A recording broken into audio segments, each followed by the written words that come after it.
Welcome everybody to the Sephirah Center of Shamanism. My name is Luke, experienced practitioner and mentor of the shamanic and occult sciences. It is my absolute honor to welcome you to my YouTube channel, whereby we break down the ancient technologies of both shamanism and the occult, bringing them into balance with the modern psychology and deep psyche. Before I go into this topic, definitely check out my Patreon. First link in the description to gain access to lots of exclusive content relating to the shamanic and occult sciences. You will find lots of channeled initiatory systems, work with the draconian current, the angelic current, the daemonic current, the jinn current, Javanese currents of energy, as well as lots of shamanic rites of passage and empowerments. New content is uploaded every week. Link is in the description. If you want something more premium, then check out the second link in the description to gain access to a membership program which involves much more direct communication with me and much more direct initiatory systems and practices. As I said, links in the description. So on to today's topic. We're going to be discussing a highly misunderstood subject, and that is exorcism and curse removal. There are lots of myths when it comes to the concept of exorcism as a whole. A lot of this subject is very much shrouded in dualistic views of reality, programmed by religion. In the occult communities, there's a lot of emphasis on things like banishing, dealing with intrusive energies, removing astral parasites, removing curses. All of these things, very real concepts, but many are approaching it from a very fragmented space and in a way that actually works at a detriment to their evolutionary path. So we're going to be delving into what exorcism and curse removal actually is from a trauma perspective. And we're going to be looking at the specific myths and decoding them so that you can really understand how you can utilize these practices in a way that is actually sustainable for the evolution of your soul. So if this is something that interests you, especially for anybody who is wanting to engage in spirit work, shamanic work, and anything that involves working with energy, then definitely stay tuned.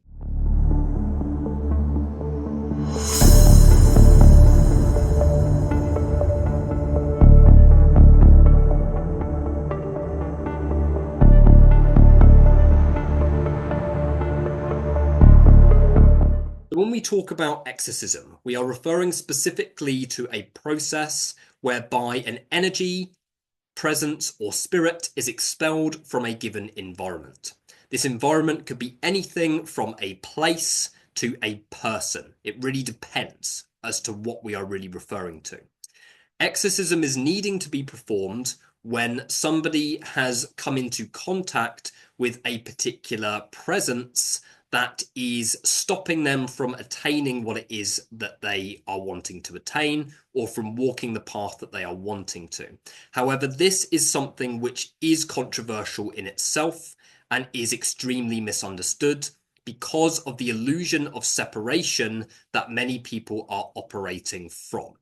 So when people develop an awareness of intrusive energies, whether that's entity attachment, curses, that sort of thing, what often happens is that these things get scapegoated.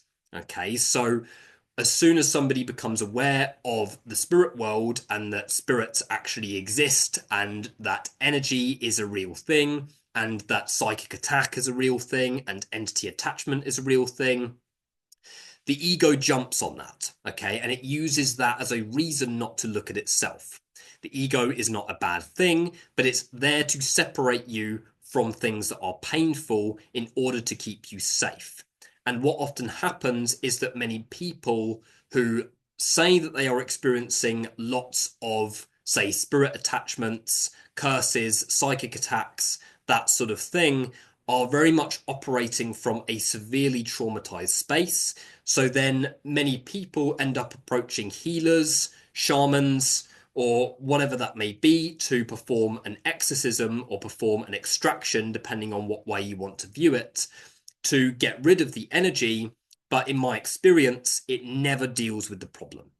Okay, it may deal with the problem temporarily. It may provide them with temporary relief, but the real problem is inside.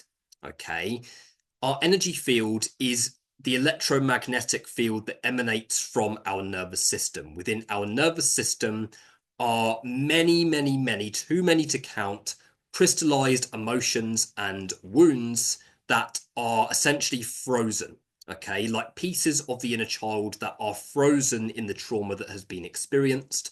All of that stores within our nervous system, so then gets projected outwards into the holographic matrix that is our energy field, and that creates manifestation within the physical, tangible experience. So, in other words, the trauma that you have experienced causes you to then magnetize situations and energies that are going to mirror what you have within you already. And this is what happens when somebody attracts a given curse, psychic attack, or an entity attachment, or spirit attachment, astral parasite attachment, however you want to refer to it. Okay, they have that data that is stored within their nervous system that then acts as a hook that draws in the energy, and the energy then becomes attached to that given wound and then enhances that given wound. Okay, this means that anything that you attract in on the energetic level is going to be there as a mirror of your own trauma. Okay, so this means that many exorcism methods are extremely unwise, because if an energy has come towards you to help you to get to know yourself better, and it's been pulled towards you because of the resonance that you are emanating, it's basically your psyche communicating with you. Okay, it's basically your inner child communicating its needs to you. And if you are approaching it from the perspective of, I need to remove this, I need to cast it out, I need to go to someone to receive an exorcism, you are casting out your own inner child. Okay, you need to deal with this from the inside out. I'm not saying that exorcism is something that is not useful. It is, when it's used in the right way. The issue is that many people are using it as a coping mechanism, and unfortunately, many shamans and healers are completely satisfying that coping mechanism. Okay, I have many clients that come through that I actually turn down because they come through and say, I need you to remove all of this heavy energy from me. In other words, they're saying, I need you to change my life. Yeah. Exorcism is something which has so much projection. It's like, once I receive this heavy energy clearing, once I banish this spirit, once I get rid of this presence, then I will be able to attain what it is that I'm wanting. But basically, what you're saying is that you're saying that you want to get rid of your own inner child.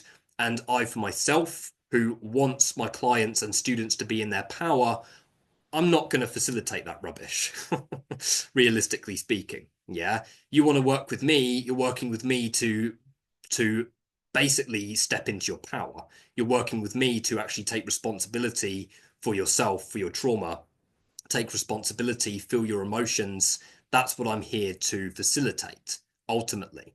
So many people are approaching the concept of curse removal, entity removal, as a pure coping mechanism because they do not want to look at their own stuff. And that is their ego trying to project the responsibility onto something which is outside. And as I've mentioned many times before, the ego is not the bad thing. It's just a vehicle of separation. It's there to separate you from painful things. It's there to scapegoat. It's there to separate you from something which is not desired. Okay, so if you're somebody who experiences a lot of different sort of attachments, you feel that you're taking on energy from other people, all of these different things, exorcism is not going to solve the problem.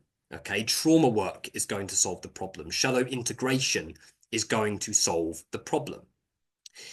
In the occult community, there's a lot of talk around astral parasites and imposter spirits that can come through when you're intending to invoke a particular deity. So if I'm trying to invoke an angel, then, you know, the occult community would say that I would need to be careful of an imposter spirit that may come through and start pretending to be another spirit.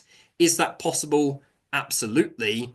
but that's not going to happen to you unless you are resonant with that given experience, at which point there is going to be a huge lesson within that for you. Will removing the astral parasite solve the crux of the problem? Temporarily, yes. It will remove the literal level problem that you are experiencing, but the wound that attracted it in the first place is far deeper than what you are perceiving on the surface. So we need to be careful how we approach the subject of exorcism because it can re-traumatize the inner child unconsciously. Purely because any attachment is your inner child communicating with you. Any emotion that's coming to the surface, any sensation in your body is your psyche communicating with you, and you need to learn how to listen to that. Okay. Exorcism is okay. Curse removal is okay. Extraction work is okay if you are approaching it from a healthy perspective. If it's like, okay, I'm going to approach this in a gentle way. I'm going to tune in to what this spirit actually is and what it's actually feeding off of. And more importantly, what wound it is actually latched onto and what part of me it actually represents, then you are dealing with it in a healthy way. Whereas if you are approaching it in a way that is like, yeah, I need to cast you out. You're a malevolent spirit that's trying to stop me from attaining what I need to attain, then you're talking to your own inner child like that. This is the thing. Okay, I'm not doubting that, there are fragmented spirits that do exist out there. There are intrusive entities that exist out there, but you're not going to pull anything in that you're not already in resonance with. Yeah, it's going to be your psyche communicating with you, much like how the people that you pull into your reality are going to be expressions of your own shadow. Okay, because you are birthing your reality into being from your unconscious mind, which means everything around you is going to be, in a sense, an avatar for your own shadow self, acting as a mirror for things that you need to look at and own within yourself, ultimately. So it's the same when we're referring to the energy plane, to the spirit world. Okay, you're going to pull in things that you are in resonance with. Okay, what I see time and time again is people who are extremely empathic and they're saying, oh, I keep taking on all of these energies and are like, why are all of these energies attracted to me? And it's like, we need to really look at how you have been programmed to take on those types of energies, how you have been programmed to actually take on energy from other people because your inner child feels responsible for the welfare of other people. That's just one example of how it can play out. So if you are perceiving certain spirits or certain energies as these obstacles that are trying to stop you from attaining what it is that you are wanting to attain, then you need to understand that they are going to be a mirror of what is within you. Okay, if we refer to Gnostic belief, I don't doubt that, say, in Gnostic belief, the archons exist. Okay, archons being the products of the demiurge, the false god that is there to hold patriarchy in place, there to drain humanity. Okay, yes, there's aspects of truth in that, but if we approach that from separation and it's like, oh yeah, no, the archon's the reason for me not attaining what I want to, then you're giving your power away to that external force. Okay, and the archons are going to then mirror what is within you, constructs of powerlessness that you are needing to break out of. So you are going to encounter things that are going to be exact mirrors of things that you are needing to own within yourself.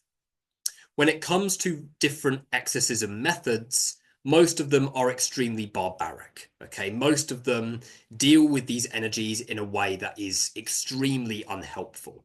So Christianity would deal with these energies in a way that sees it as purely evil, recites a few verses from the Bible, dislodges the energy, dismantles it, and then casts it out into the dark. Does that deal with the problem? No, it doesn't deal with the problem. Purely because the problem is a mirror of somebody's internal process. Islamic tradition views it in a very similar way. I myself have trained in a form of Islamic magic called Al-Hikmah.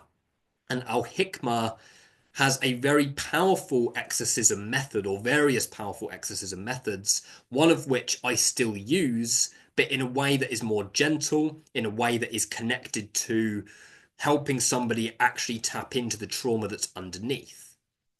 How I was taught to use it in this particular tradition was with pure aggression. Use it aggressively. Yeah, destroy the spirit. There's a particular prayer that basically refers to destroying the spirit, dismantling the spirit. If you recite it a certain number of times, it actually like dismantles the given spirit bit by bit in that respect. But you're also dismantling your inner child. This is the thing. So that particular prayer goes something like Bismillahirrahmanirrahim.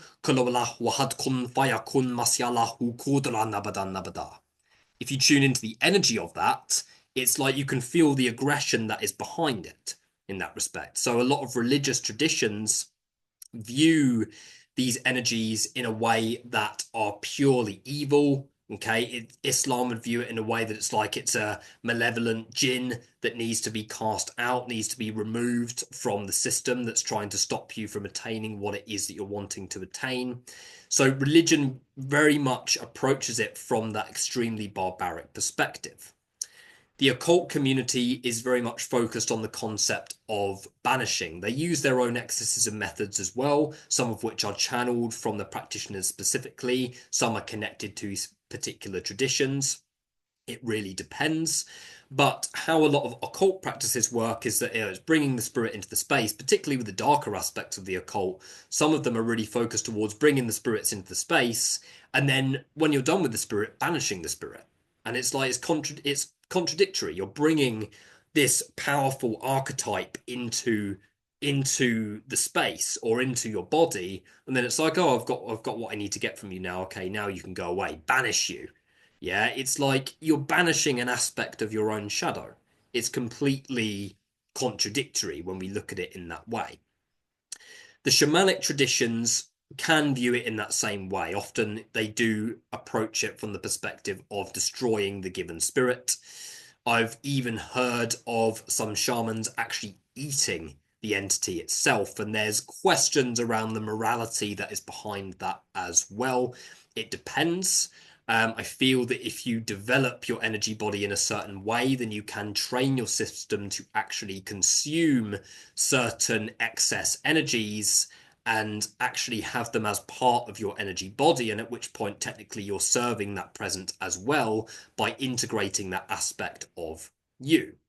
So the shamanic traditions often refer to the word extraction as exorcism. So exorcism is often approached from the perspective of extraction, whereby the practitioner shifts into trance, identifies the energy that needs to be removed, and then literally extracts it from the field.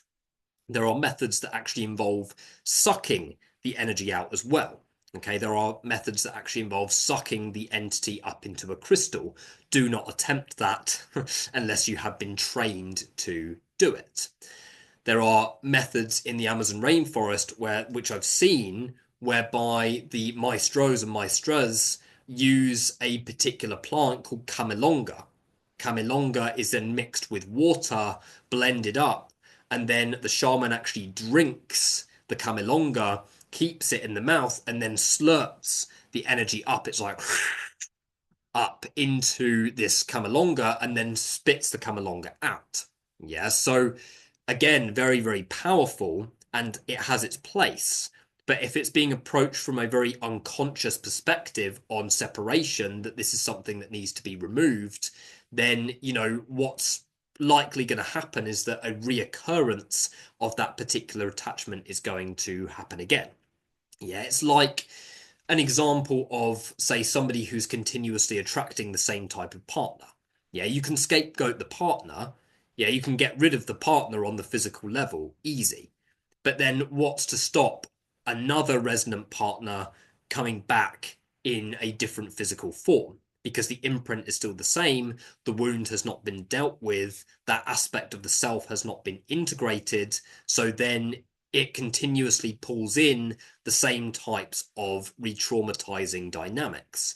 And it's much the same with entity attachment. If you are attracting in energies which are latching onto the same thing and you're not dealing with the problem, You can continue putting out fires within your nervous system, but the real medicine is actually dealing with the crux of the problem, realistically speaking. So it really depends how you approach it, and again, the given tradition that you are approaching it from as to how you view it. But in order to really sort of aid your healing and evolutionary path and actually support it, then it's understanding that this particular presence is here for a reason. And the most powerful way that you can interact with a given energy like this and actually alchemize it is by dealing with your own internal wounds. And I've experienced it whereby an attachment actually comes in, you tune into it, you find the aspects of the inner child that are actually underneath it, and then the energy actually metabolizes. Yeah, it then doesn't need to be removed, but the energy actually metabolizes and in a way actually gets vampirized into your system as a mirror of what's actually happening in the psyche. You're integrating that repressed aspect of your psyche, so then the energy is then being absorbed into the field. It represents an aspect of you anyway, so then it's then becoming basically part of your energy body. It's becoming part of your energy body, whereby it's actually helping you instead of hindering you. So when we view certain energies, understanding that any energy that you attract in is your own shadow. Yeah? Any dark energy, whatever that may be, is going to be a product of your own deep psyche, of your own unconscious mind. So when you actually work towards alchemizing it from the inside out by feeling your emotions, feeling and processing your emotions, actually giving your inner child permission to actually speak instead of trying to get rid of the inner child, then that is when these attachments will naturally alchemize. It's the same with a given curse. For example, many people who say study the Qliphoth, who have been through the Qliphothic abyss, are typically much harder to curse in people's viewpoint. I don't engage in any form of baneful magic personally, but it's a well-known fact that somebody goes through the process of the Qliphothic abyssal crossing, actually entering into Darth, going through the trials of Choronzon and coming out in the literal other side. You are shifting into a state of being that is in incredible harmony with your shadow self. In other words, your energy body changes the way it processes dark energy. The only reason for that is because you're willingly going in to the deepest corners of your psyche. And when you do that, it makes you less vulnerable on the outside. Okay, so in other words, going through a process like that, and this is why, say, working with darker energy is a very good way to help you to alchemize certain energies from the inside out, because you're interacting with literal archetypes that are mirrors of your shadow. And in doing so, you are allowing the trauma that you've repressed in your nervous system to come to the surface, at which point intrusive energy is not going to hold as much resonance with your energy body in itself. Whereas if you are carrying this patriarchal view, and this view that dark energy is something to be avoided and that you need to run away from your own shadow and that you just need to try and feel better, then you're going to be running away from your shadows for the rest of your life. You're going to be running away from intrusive energy attachments for the rest of your life until you're actually willing to deal with the crux of the problem and face your own internal darkness. So the key to exorcism, realistically speaking, is to go into your own darkness, to go into your own shadow, to look at your own trauma and understand that it is your own repressed aspects that are going to manifest that given encounter, that given attachment, that given curse. When you deal with that and you start really facing yourself on that level, your energy body will become incredibly resistant to curses. It's a little bit like injecting yourself with a virus. Yeah, funny example, but it's what's coming through in this moment. You come into contact with a virus, it makes you ill, but then after that, antibodies develop that actually end up using that virus as something which helps the system. It's exactly the same with the energy plane. We are willing to face our darkness. At first, it's uncomfortable. There's a huge dissolving process that takes place as we face and integrate the traumatized aspects of ourselves. But in doing so, you are going to be imprinting that energy of safety because you are making your inner child feel safe.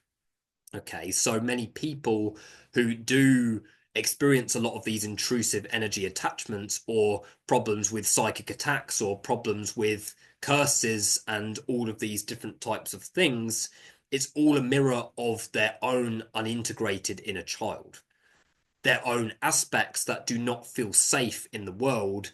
So then they're attracting in energies which are a mirror of that state of being. So when we're willing to face our darkness, that is the ultimate remedy to any intrusive energy attachment, any curse, anything like that. Exorcism comes in when you want to support that process, and it should be used as a co-creative tool, not as the cure for anything that you are experiencing. If you're approaching any sort of clearing method, any exorcism method from the perspective of it being a primary treatment for your state of being, then that is not healthy.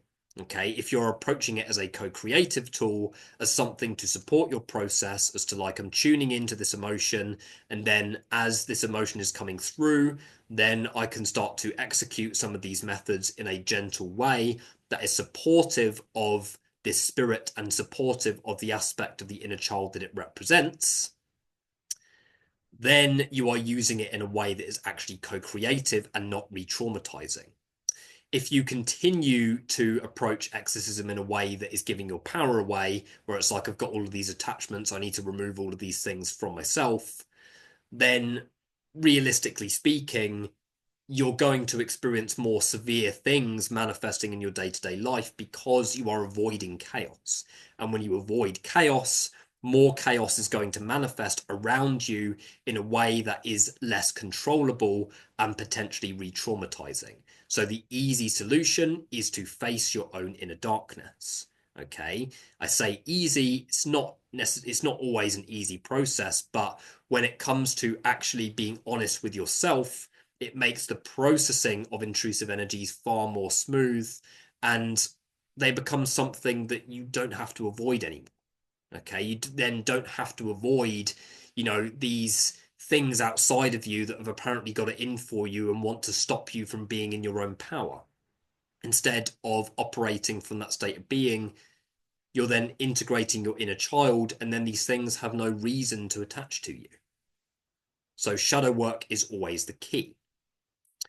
The other aspect is possession itself. Again, another thing which is extremely misunderstood. Somebody comes to you possessed with a particular presence. The concept is much the same. We are all experiencing possession day to day. Okay, this is often shocking to a lot of people, but all of us are experiencing some form of possession day to day, but these are essentially possessions of our own inner child. Okay, so somebody has repressed aspects of themselves. What they will do is that they will force their way through and they will possess the body. Okay, we have different fragments of our psyche, pieces of our inner child that are mirroring the trauma that is frozen and crystallized within our nervous system.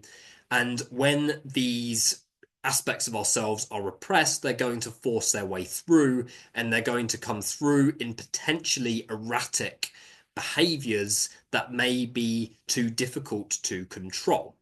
An example is a rather triggering example is somebody who is, say, a serial rapist who commits sexual assault. So you need to look at that on a deeper level, whereby the desires are repressed on such a deep level, and that deeper level of rejection and fragmented heart is so entirely repressed that it then causes those aspects of the self to then possess the person, and the person gets completely possessed in that tunnel vision with their own desire. Extremely triggering and quite controversial example, but it's extremely valid. So when we look at that perspective, all of us do experience some form of possession day to day, as different aspects of our own mind, of our own psyche, come through and start expressing themselves. What can happen is, say, we experience a given situation within the reality around us. That given situation then causes an aspect of us to then come to the surface, and then we move into a response that is exactly the same as how we responded when we were children. Yeah, so in that example, the aspect of our inner child that is resonant with that given occurrence and situation then comes through as a trigger from that given situation. Okay, so that given situation then triggers that aspect of the self to come to the surface, to actually possess the body, and then the person goes into the same emotional responses that they learnt to execute when they were a child, just slightly different according to the way that they are as an adult. So possession is something that is experienced by everybody to some extent. So when it comes to being possessed by an external thing, again, it doesn't really exist in the same way. So in the occult community, invocation of a spirit is actually willingly being possessed by a spirit, willingly bringing a spirit into your body, downloading its current of energy into you, and then you're experiencing an altered state of consciousness as a result of that spirit, that current of energy flowing into your nervous system. That is a form of possession, but you are still connected to your body. In many cases, there are different levels of possession, but when you're willingly bringing a consciousness into you, bringing a current of energy into your body, into your nervous system, you're in trance, but you're still conscious. Yeah, you're still, you can still see everything around you. You're still in control, which is why it's called partial possession when it involves actually invoking a given spirit, be that an angel or a daemon, jinn, whatever you refer to it as, or whatever current of energy you're tapping into. So when the possession happens unwillingly, you're still here present in the space, but it's a more unconscious possession. Yeah, it's a more of like a state of trance that is induced by a given trigger that has happened outside of you. The other thing that can happen is somebody getting possessed by a thought form which has been created to essentially keep them safe from a particular trauma that has happened in their past. This is a very regular occurrence when it comes to somebody who thinks that they have got a spirit that is attacking them. Okay, so a lot of the time when somebody thinks that they are being attacked by a spirit, they are actually being interacted with by a particular thought form that they had created long ago in order to keep themselves safe from the trauma that had been experienced. An example is somebody experiences a lot of abuse in their childhood. That creates a thought form that establishes to essentially learn to expect abuse, to expect some form of attack from the external world. So that then builds a belief system. The belief system is moved into motion and then creates a consciousness. In a way, you're creating a servitor. Yeah, that's the occult way of referring to a thought form. You are creating a servitor, which is then established specifically to carry out that same trauma, but in a way that is potentially re-traumatizing. Okay, I've heard this referred to in many different ways. I've also heard them referred to as dark laws.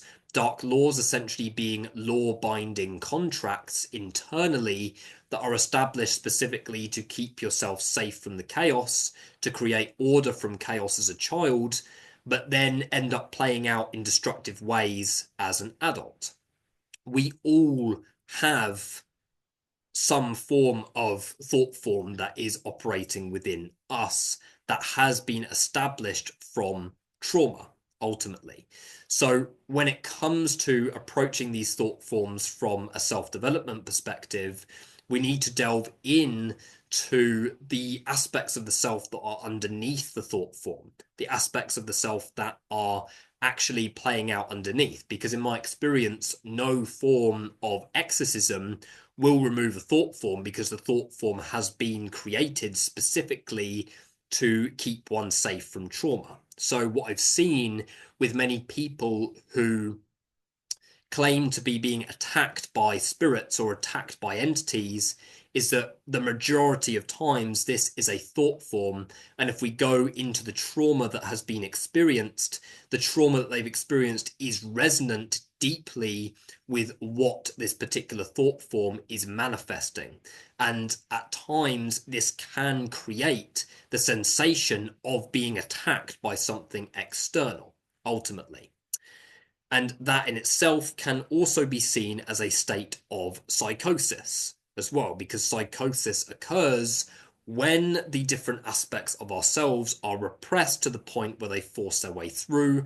There's different fragments of the psyche that are essentially in conflict with each other, and that cultivates that sort of psychotic state, ultimately. Again, is going to be connected to trauma quite deeply as well.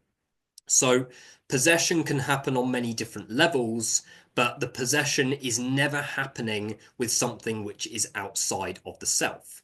Even if, say, you are experiencing a willing and actual consensual possession from a given spirit, you are interacting with an aspect of you that is mirrored back to you by that particular spirit. Okay, and it's the same with an entity attachment. Entity attachment comes in, creates an altered state of consciousness. You are being possessed by a part of you.